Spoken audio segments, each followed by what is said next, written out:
오늘 말씀은 지금까지 예수님께서 자신의 정체성과 사역에 대해 말씀하셨던 부분을 총정리하는 부분이라고 할 수 있습니다. 44절에서 45절은 예수님에 관한 중요한 세 가지를 말씀해 주고 있습니다. 첫 번째로는 예수님과 하나님과의 관계입니다. 예수님이 보냄을 받았다는 것은 보냄 이전에 하나님과 관계를 맺고 있었다라고 하는 의미입니다. 우리가 1장에서 살펴보았듯이 예수님은 하나님의 아들로서 원래부터 아버지와 함께 있었고 창조의 과정에도 함께 했습니다. 예수님은 아버지 안에 있고 아버지가 예수님 안에 거하며 아버지와 아들이 서로 영원히 사랑하는 관계에 있었다라는 것을 우리는 잘 알고 있습니다. 이것이 첫 번째라면 두 번째는 예수님의 정체성과 사역입니다. 예수님 스스로 밝힌 자신의 정체성은 하나님의 보냄을 받은 자입니다. 그래서 예수님을 믿는 자는 곧 하나님을 믿는 자요, 예수님을 보는 자는 곧 예수님을 보내신 하나님을 보는 것이다 라고 말씀하고 계십니다.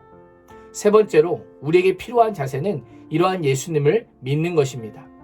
그래서 예수님께서 계속하여 자신을 믿으라고 외치셨던 것입니다.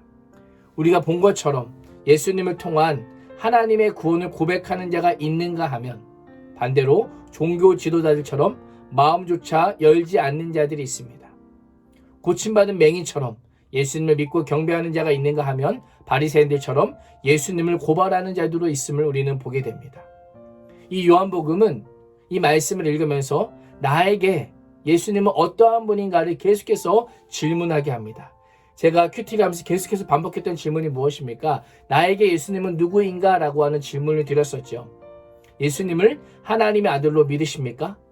또 하나님께 보냄받은 자임을 믿으십니까? 예수님을 인정하지 않으면서 하나님을 믿는다라고 할 수 없습니다.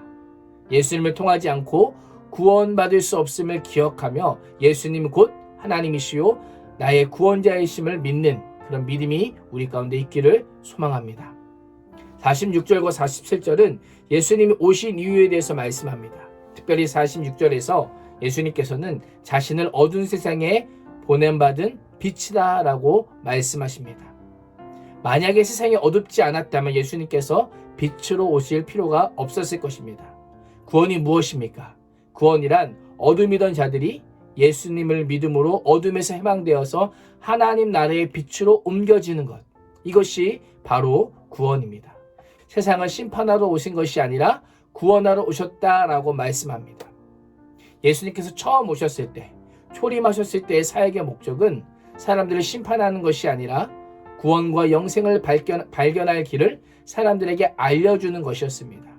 그러나 다시 오실 때, 재림하실 때 예수님의 사역의 주된 목적 중에 하나는 심판하는 것입니다. 심판하실 때 심판 기준은 단 하나, 예수님의 말씀이 진리인 줄 알고 믿고 따랐는가를 보십니다. 예수님의 말씀이 생명인 줄 알고 그 말씀에 따라 빛 가운데 사는 자들만 구원받은 하나님의 백성이 될 것이다 라고 말씀하고 계신 것입니다. 그렇습니다. 다른 길은 없습니다. 다른 구원도 없습니다. 다른 어떤 가치관이나 이데올로기나 사상이 우리를 구원할 수 없는 것입니다. 오직 주만이 우리의 유일한 구원의 길인 것입니다. 감사하게도 하나님께서 우리에게 말씀을 주셨고 그 말씀에 따라 예수님을 보내셨습니다. 예수님께서도 우리에게 말씀을 주셨고 말씀을 통하여서 하나님께서는 우리에게 빛과 생명과 구원의 길을 열어 보여주셨습니다.